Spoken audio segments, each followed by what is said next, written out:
Yana bir bor assalomu alaykum hurmatli kuzatuvchilar. Siz bilan Marpeg Ergashev va yana Rocket English YouTube kanali. Bugun sizlar bilan birgalikda ingliz tili fanida namunaviy test topshiriqlari, ya'ni bilim va malakalar baholash agentligi tomonidan chiqarilgan namunaviy test topshiriqlarini ishlab ko'rib chiqamiz va mana shu yerda ko'rsatilayotgan barcha savol, hozir sizga birma-bir ko'rsatib chiqaman. Barcha savol o'tgan safar men ko'rsatib o'tgan va video holatda chiqarilgan savollar tarkibiga to'laqonli to'g'ri keladi. Va bu yerda agar videoni ko'rgan bo'lsangiz, reading qismida aytgan edim. Biror bir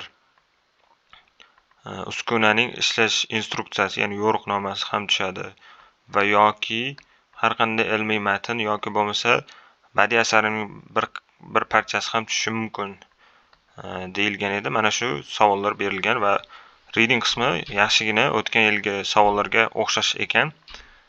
Unday bo'lsa, keling grammatik bo'limini tahlil qilib chiqamiz va videoning keyingi qismida reading bo'limini alohida tushuntirilgan va asoslangan holatda izohlari bilan birgalikda tushuntirishga harakat qilaman. Birinchi savol. Parents should teach their children to save drinkable. Demak, bu yerda biz water so'zini mos shaklini mana bu bo'sh joyga qo'yishimiz kerak ekan. Ota-onalar bolalarga o'rgatish kerak, o'qitish kerak, qanday qilib ichishga yaroqli suvni tejashni o'rgatish. Demak, bu yerda test mavzusi, bu savoldagi test mavzusi noun va articlening ishlatilishi va bu yerda noun, ya'ni otning donalab sanaladigan va donalab sanalmaydigan qismini bilishimiz kerak. Water sanalmaydi, ya'ni donalab sanalmaydigan otlar tarkibiga kiradi va donalab sanalmaydigan otlar tarkibiga kirgandan so'ng uning oldida biz en artiklini ham ishlata olmaymiz. Sababi en artikli donalab sanaladigan birlikdagi otlar oldidan kelib bir yoki bitta yoki qandaydir bir ma'nosini beradi. Watersda ko'plik qo'shimchasini qo'sha olmaymiz, sababi suvlar bo'lib qoladi va bu yerda apostrof ham bor, ya'ni ning, bu yerda ham apostrof ham to'g'ri kelmaydi, ya'ni egalik shakli sifatida kelgani va undan tashqari ko'plik qo'shimchasi ham. The water qo'yish uchun esa bizda aniq artiklning ishlatilish holati yo'q. Bu yerda umumiy ma'noda suv tushunilyapti va shuning uchun bizda to'g'ri javob C variant bo'lar ekan, drinkable water bo'ladi. Ota-onalar qanday qilib bolalarini ichishga yaroqli suvni tejashni o'qitishi kerak, o'rgatish kerak. Keyingi savol turi xarita. Xaritada odatda bizda qayerda joylashganimiz keltirib o'tiladi. Mana you are here debdi. Biz mana shu yerdamiz va mana shu yerdan boshlab bizga yo'nalish ko'rsatiladi, ya'ni direction ko'rsatiladi. Can you tell me the way to the bookshop? Menga aytib yubora olasizmi kitob do'koniga bo'lgan yo'lni? Go straight on. Demak, to'g'riga yuramiz. To'g'riga yuring.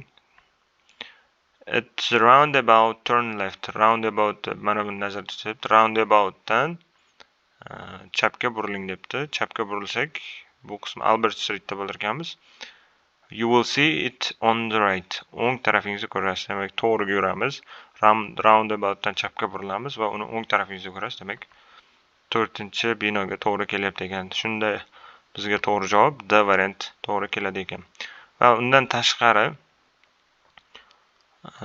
bu yerda iloji boricha siz ham xarita bilan ishlayotganingizda yoki mana shunday ko'rinishdagi savollar bo'lsa, iloji boricha xarita bilan ruchka yoki qalam yoki nimadir bilan belgilab o'zingiz ham birgalikda borsangiz yana ham topishingiz oson bo'ladi. Albatta, mana bu nima deydi, instruksiya yoki direction ko'rsatayotganiga e'tibor qaratib, ehtiyotkorlik bilan ishlashga harakat qiling. 3-savol. My niece and friend are waiting for you outside. Mening qiz bola jiyanim, ya'ni jiyanim va uning do'sti kutyapti sizni tashqarida, iltimos shoshiling, tezroq bo'ling. Niece bo'lganligi uchun bu test mavzusi, grammatik test mavzusi olmoshlarda egalik olmoshlarining ishlatilishi. Qiz bola ma'nosida kelganligi uchun, ya'ni xuddi rus tilidagi rodlarga o'xshaydi. Ingliz tilida ham mana o'sha olmoshlarda saqlanib qolgan va ba'zi bir so'zlarda her olmosh ishlatiladi va hers qolyapti desak agar mabodo. Hali to'g'ri javobga kelganimiz yo'q albatta. Hisni qo'ya olmaymiz, sababi o'g'il bolalarga nisbatan ishlatiladi. Mine bu meniki ma'nosini bildirib qoladi va bu ham to'g'ri kelmaydi. Grammar va to'l kitobda yoki umuman boshqa grammatik kitoblarni ko'rib chiqadigan bo'lsak, egalik olmoshlarining ikki turi ko'rsatilgan. Birinchisi bu egalik olmosh ot va ikkinchisi egalik olmosh sifat. o'zbek tilida aytiladigan bo'lsa, egalik almashuv sifat bu qanaqa? Albatta biz bilamizki, sifat bu belgi degani, ya'ni birorta bir so'zning belgisini bildirib, uning oldidan yoki ortidan ham kelishi mumkin. Egalik almashuv sifatdan so'ng ham birorta bir so'z kelishi talab qilinadi. Ya'ni mening, sening deb turib hech qachon biz gap oxirida ishlata olmaymiz yoki undan so'ng nuqta qo'yib gapni tugatib qo'ya olmaymiz. Albatta undan so'ng ot yoki ot so'z turkumi o'rniga kela oladigan yana bir so'z ishlatilishi kerak bo'ladi. Ammo meniki, seniki kabi nikidan bilan qo'shimchasi bilan tugaydigan almashlarda egalik almash ot vazifasini bajaradi va mana shu almashning o'zida ularni ishlatishimiz orqali qaysi so'zdan nazarda tutayotganligimiz aniq bo'ladi. This pen is mine. Bu ruchka meniki. Demak, bu yerda mine degani meniki degani ruchka shunday. It's mine. Bu meniki. Va bu yerda nima nazarda tutilayotgani aniq. Va shunday ekan, friend so'zi kelyapti. Do'sti o'zbek tiliga tarjima qiladigan bo'lsak, kutyapti bo'lgandan keyin niki ma'nosida qo'ya olmaymiz. Shuning uchun ham bu javob xato. Bizda qoladi faqatgina to'g'ri javob C variant. My niece and her friend are waiting for you outside. Please be quick. They made mistakes in their test in French. 4-savolni o'qidim hozir. Ular match yoki meni qo'yishimiz kerak ekan. Ular juda ko'p xato qildi fransuz tilidagi testida. Xato bu yerda test mavzusi ot mavzusida birlik ko'plikka ham e'tibor berishimiz kerak va ravish mavzusidan ham qisman mavjud va yana bitta tarafi so va suchning ishlatilishini bilishimiz kerak ekan. Hozir ekranda yozib tushuntirishga harakat qilaman, qo'ldan kelguncha albatta.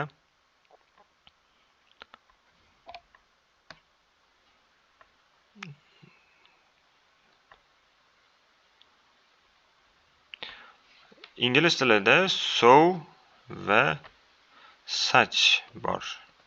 Va ularning ikkisidan ham keyin biz ravish yoki almash ishlatishimiz mumkin. Ravish yoki sifat. Va keling uni yana ham yaxshiroq tushuntirishga harakat qilamiz. So dan keyin qisqartirib yozaman, adjective yoki adverb ham kelishi mumkin.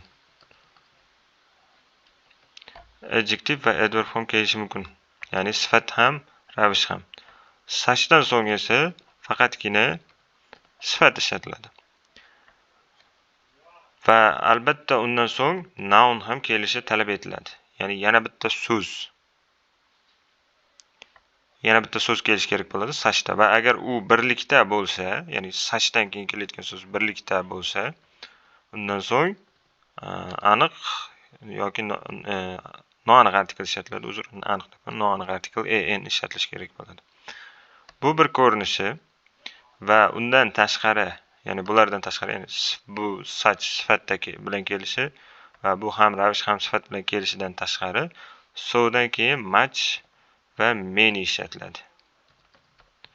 Ya'ni much bilan many'ni biz faqatgina so bilan ishlatishimiz mumkin.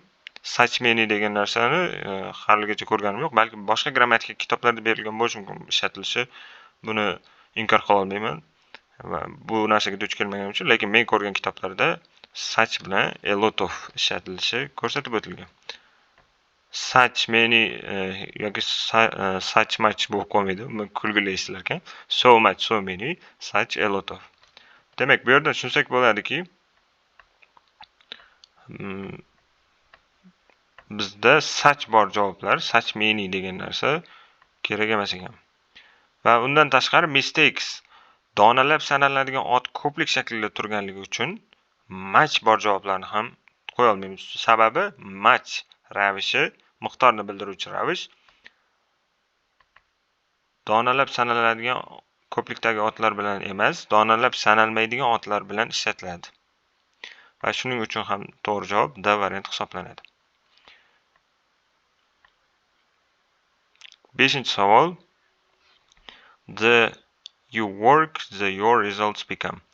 Ushbu testning mavzusi sifat va sifatlarda qo'shko'zlash deyiladi va bu mavzuni biz G'aporov ingliz grammatikasi kitobidan ham, Grammarway kitobidan ham topishimiz mumkin. Grammarway kitobida bu va bundan tashqari mavzular ham juda yaxshi tushuntirilgan. Albatta kitobni mundarijasida sifat va ravish mavzusini ko'rib, testni yaxshilab e'tibor berib, keyin ana shu mavzuni o'rganib olishni tavsiya etaman. Ushbu testning mavzusiga to'xtaladigan bo'lsak, keling buni ham yozib tushuntirishga harakat qilaman. Va z qiyosiy daraja ega kesim. Ya'ni bir gap keladi deb tushunsak bo'ladi ekan.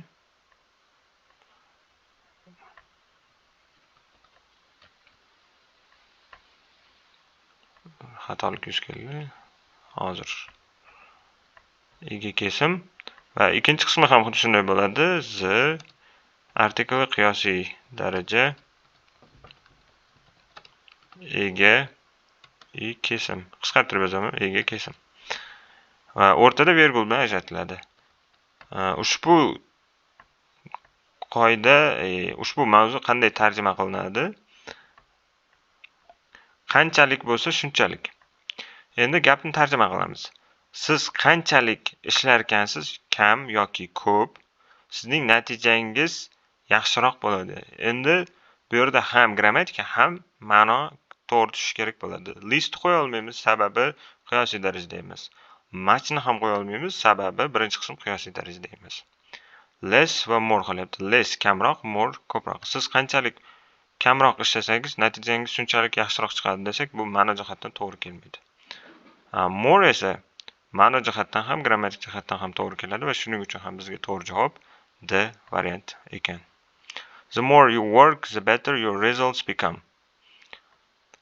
Keyingi savol, 6-chi savol. My first exhibition when I was 19. Bu savol mavzusi biroz osonroq va e'tibor beraylik. Bizga birorta bir ish harakatni o'tgan zamonda qachon sodir qilinganligi ko'rsatilsa va bir martalik ma'nosida kelsa, ya'ni shunchaki sodir bo'ldi ma'nosida kelsa, biz past simple'ni ishlatar edik. Men birinchi ko'rgazmamni namoyishda 19 yoshimda tashkillashtirganman. Demak, to'g'ri javob va B variant.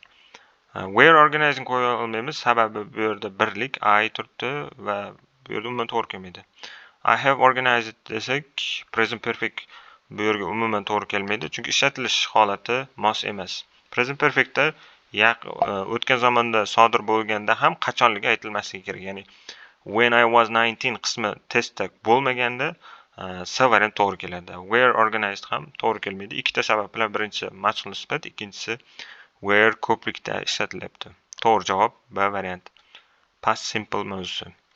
7-chi savol. We all the units since we were told about the final exam. Bu bizda testni topshirishimiz uchun bir signal vazifasini o'tayapti. Since dan beri deb tarjima qilinadi va present perfect va present perfect continuous fe'l zamonlarining noaniq payt ravishlari hisoblanadi. Ya'ni mana shu so'zlar bilan ko'proq ishlatiladi. Bizga yakuniy imtihon haqida xabar berilgandan beri barcha unitlarda mavzularni, birliklarni takrorlayapmiz. Ya'ni o'tgan zamonda boshlanib, hali ham davom etyapti. Present perfect continuousning ishlatilishi shundayki, o'tgan zamonda boshlanib, hali ham davom etyapti va yoki tugallangan bo'lsa-da, natijasi ko'zga ko'rinib turibdi ma'nosida ishlatadi. Ya'ni natijaga ko'proq urg'u beriladi. Grammar kitobining 3-qismida present perfect continuous tushuntiriladigan shunaqa misol keltirgandik. He has been playing mud. Ya'ni u loy o'ynayotgan edi deganda, lekin hozir o'ynamayapti, rasmni ko'rsatib qo'ygan, o'ynayotganda ma'nosida kelyapti va natijasida bolaning qo'llari va ustlari kir bo'lganligi ko'rsatilgan edi. Va shunday ekan, bizga to'g'ri javob qisqa qilib aytadigan bo'lsak A variant. Qolgan javoblar umuman to'g'ri kelmaydi. Present simple emas. Has been umuman ishlata olmaymiz, chunki we were revising desak, past continuous ma'nosi bu yerda to'g'ri kelmaydi ekan. Va since bilan ham javobni topdik desak, xato bo'lmaydi. Keyingi savollarga o'tamiz. 8-savol. Agarda test yuzasidan qandaydir fikrlaringiz bo'lsa, albatta izohlarda qoldiring va mana shu videolarning barchasi hech qanday bir moddiy manfaat yuzasidan emas, balki qo'limdan kelguncha siz tayyorlanuvchilarga yordam berish maqsadida o'z bilimlarimni ulashga harakat qilyapman va izohlarni yozayotganda iltimos e'tiborli bo'ling. Ba'zi bir noo'rin izohlar ham paydo bo'la boshlagan va sizga yordam berishimiz bu albatta biz uchun ham foydali bo'ladi, chunki bilim ulashilganda yana ham barakaliroq, ko'proq bo'ladi. Va yana bir narsa, kimgadir agar video zerikarli yoki o'ta uzun tuyulayotgan bo'lsa, albatta bu videoni tomosha qilish ixtiyoriy hisoblanadi va testlarga kirib chiqib bu videoda yoki darsda o'rgangan narsalardan foyda olsangiz, albatta biz ham bundan xursand bo'lamiz. 8-savol. The headmaster saw some boys in the corridor and told them to stop. Ushbu testning mavzusi fe'lda shaxsi noma'lum shakllar, ya'ni infinitiv va gerund mavzusi va test biroz qiyinroq, sababi bu yerda yodlab olinishi va o'rganib olinish kerak bo'lgan mavzular mavjud. Birinchisi bu fe'l infinitivning turlari. Infinitivni ikki xil turi bor: full infinitiv va bare infinitiv deyiladi. Full infinitiv bu albatta oldida to yuklamasi bilan birgalikda keladi. Ya'ni to qo'shimchasi fe'lning oldida bo'ladi va o'zbek tilida harakat nomiga to'g'ri keladi. Bare infinitiv ham xuddi shunday, ammo undan oldida to infinitiv ishlatilmaydi va shunchaki fe'lning o'zi ishlatiladi. Va undan tashqari o'sha bare infinitiv va to infinitiv ba'zi bir fe'llar kelib ham gerund, ya'ni ing bilan tugaydigan fe'llar va ham infinitivga boshqa holatda bo'lsa infinitiv bilan bo'lib kelishi mumkin. Ana shu yerda e'tibor berishimiz kerak bo'lgan fe'l bu yerda so, ya'ni see fe'li hisoblanadi. Agarda biz qoida grammatika kitoblarga qaraydigan bo'lsak, yuzlanadigan bo'lsak, let, make, see, hear, feel, happen kabi fe'llardan so'ng bare infinitiv ishlatiladi. Ya'ni bu nima degani? Bu yerda so turibdi va shuning uchun ikkinchi qismida fightni o'zi bo'lishi kerak degan. Va lekin degan agar gerundi ham ishlatiladi, qachonki o'sha qilinayotgan ish harakatda bir qismini ko'rib qolganda. Agar birorta ish harakatni boshidan oxirigacha ko'rgan bo'lsa, bare infinitiv, ya'ni fe'lni o'zi, lekin bir qisminigina ko'rib qolgan bo'lsa, ing ishlatiladi. Endi gapni tarjima qilib olamiz birinchi qismini. The headmaster saw some boys fighting in the corridor. Katta o'qituvchi bir nechta bolalarni koridorda urushayotganini, janjallashayotganini ko'rdi. Ya'ni ko'rib qoldi, ya'ni bir boshidan oxirigacha ko'rdi emas, shunchaki o'sha qismini ko'rib qoldi, ya'ni urushayotganini ko'rib qoldi. Va shuning uchun ham birinchi qismida ingli variantlar to'g'ri keladi ekan. Demak, bizda A va B variant. S va D variantlar to'g'ri kelmaydi. Bu kabi qoida yo'q. And told them to stop. Va gerund va infinitiv bilan birgalikda ishlatiladigan fe'llar mavzusida bir qator 10 ga yaqin yoki undan ko'proq fe'llar berilgan. Ularning orasida stop ham mavjud. Stop o'zbek tiliga tarjima qiladigan bo'lsak, to'xtamoq. Agarda biz birorta bir qilayotgan ishni yoki faoliyatni yoki jarayonni to'xtatish ma'nosida ishlasak, ing yoki biror narsani qilish uchun to'xtasak, to infinitiv ishlatiladi. Endi albatta ikkalasi ham mavjud. Ham gerund, ya'ni ing va full infinitiv, ya'ni maqsadni ifodalagan. Va bu yerda biz gapni tarjima qilishimiz kerak bo'ladi ekan. Told them to stop va ularga aytdi urushdan to'xtashini va qilayotgan ishini to'xtatish ma'nosida kelganligi uchun ikkinchi qismi ham ing bo'ladi. Va u yerda gapni biroz o'zgartirgan bo'lsa, ko'rib qoldi va ularni urushini to'xtatish uchun yoki ularga urushishni to'xtatishni aytish uchun o'zi to'xtadi ma'nosida kelsa, nima uchun to'xtadi? Ularga aytishi uchun to'xtadi degan ma'noda, ya'ni uchun ma'nosida kelganda to stop ham to fight ham to'g'ri kelar edi. Lekin bu yerda unaqa variant emas. Shuning uchun to'g'ri javob A variant. To'g'ri, endi oxirgi gaplarim biroz chalkash bo'lishi mumkin. Ammo qisqa qilib aytadigan bo'lsak, Grammar Tour kitobini ochamiz va infinitiv gerund mavzusini yaxshilab ko'rib chiqsak, menimcha umuman testda muammo bo'lmaydi va albatta tarjima qilib. Keyingi mavzu if gaplar yoki conditional deb ham bilamiz va conditionalda oxirroq qismida berilgan mixed conditional mavzusi hisoblanadi. To'g'ri, endi ko'pchilik ko'rib bu oson deb o'ylash mumkin, lekin mixed conditional mavzusi tarjimaga ko'proq tayanadi. Agarda siz kechikmaganingizda biz hozir konferensiyada bo'lardik. Ya'ni o'tgan zamonda, ya'ni shu paytgacha kechikmaganingizda edi, biz hozir konferensiyada bo'lardik. Bir qismi, ya'ni ifli qismi o'tgan zamonni bildiryapti va ikkinchi qismi bo'lsa hozirgi zamonni. Agarda biz Grammar ve Tour kitobini ochib ko'radigan bo'lsak, Mixed Conditional mavzusida o'tgan zamonni bildirganda bizga Past Perfect mavzusi qo'yilardi. Past Perfect mavzusida esa faqatgina ikkita javobda bor. B va C va ikkinchi qismi esa konferensiyada bo'lardik hozir. Hozir ma'nosida kelganligi uchun C variant to'g'ri keladigan. To'g'ri savollar paydo bo'lishi mumkin. Nima uchun could have been bu third conditional, ya'ni 3-conditionalga to'g'ri kelyapti-ku, 3-turga deb va e'tibor bering, bu yerda ikkala qism ko'rsatilyapti. O'tgan zamondagi ish harakat va natija hozirgi zamonda. Bu qoidani Grammarly Tour'dan beti bilan yozib qo'yaman. Videoni izohiga albatta o'zingiz ham kirib ko'rishingiz mumkin bo'ladi. He was fined for speeding. He driven so fast. Modal fe'llar mavzusidan test 13-savol. U jarimaga tortildi tezlikni oshirganligi uchun. U bunchalik tez haydamasligi kerak edi. Ya'ni juda tez haydamasligi kerak edi. Ya'ni o'tgan zamonda qilmasligi kerak edi ma'nosida keladi va bu kabi ma'noni bildiradigan ikkita modal fe'l bor. Bulardan biri ought not to have dan va ikkinchisi should have dan. Endi must qo'ya olmaymiz, sababi bu yerda o'tgan zamonda bildirish o'tgan zamonda ma'nosi yo'q. Mustn't hozirgi zamonda bildirish. Should have driven bo'lsa tez haydashi kerak edi bo'ladi. Ma'nosi to'g'ri kelmaydi. Bunchalik tez haydashga yoki juda tez haydash kerak deganda B variant to'gri keladi. Out notda esa out not to, ya'ni C variantda bo'lsa have yo'q. To'liq to'g'ri javob A variant.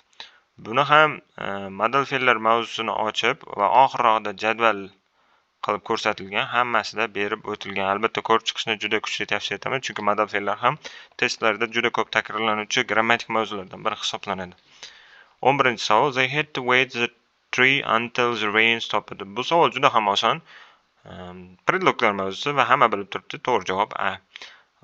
Ular kutishiga to'g'ri keldi daraxt ostida yomg'ir to'xtaguncha.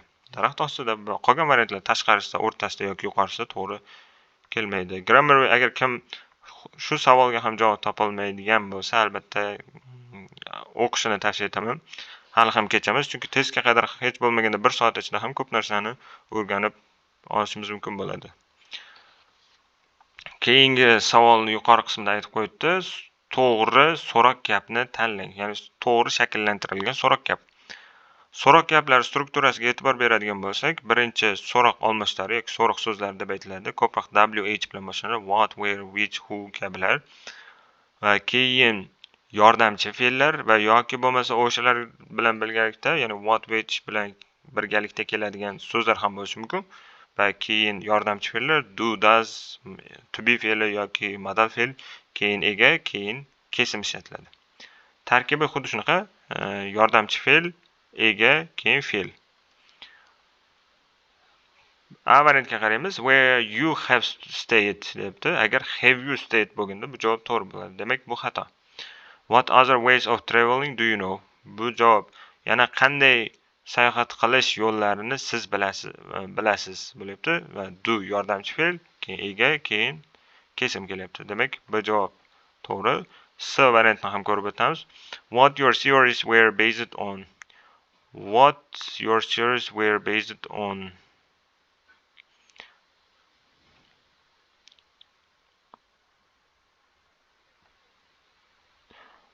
Sizning nazariyalaringiz nimalarga asoslangan bo'lyapti?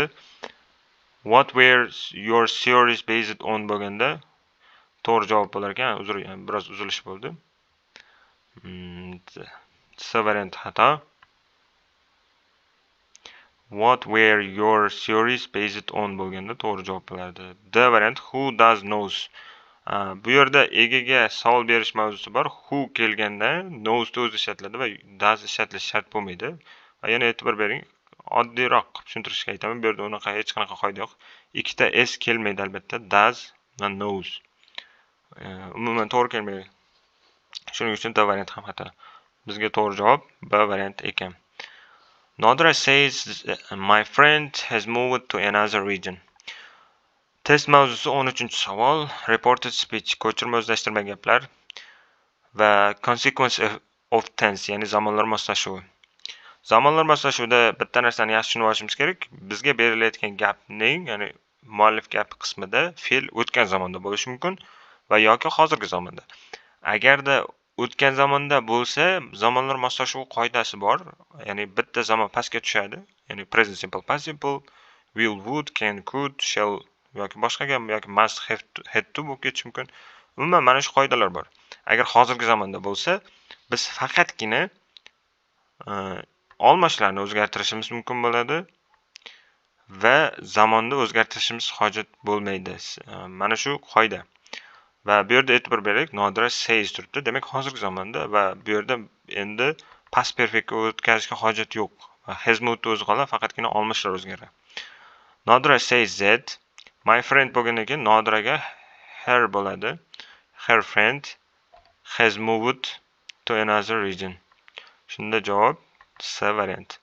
Agarda said that bo'lganda edi, her friend had moved, bu variant to'g'ri keladi, lekin bu yerda unaqa emas. From the market areas identify the one that is wrong. Ya'ni belgilangan hududlardan, joydan xato birini aniqlang.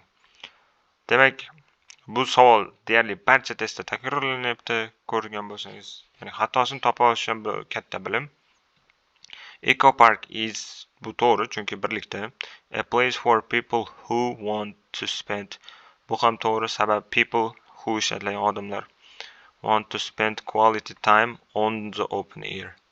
On the open air ishlatolmaymiz, sababi airda in predlogi ishlatilardi. Demak, to'g'ri javob A variant. 15-savol va mana lug'at qismiga yetib keldik. Which of these qualities is positive? Ushbu berilgan sifatlardan qaysi biri ijobiy? Reliable, overweight, stupid, aggressive va lug'at boyligimizdan bilib olsak bo'ladi. Reliable, ya'ni ishonchli, ishonsa bo'ladi, tayansa bo'ladi.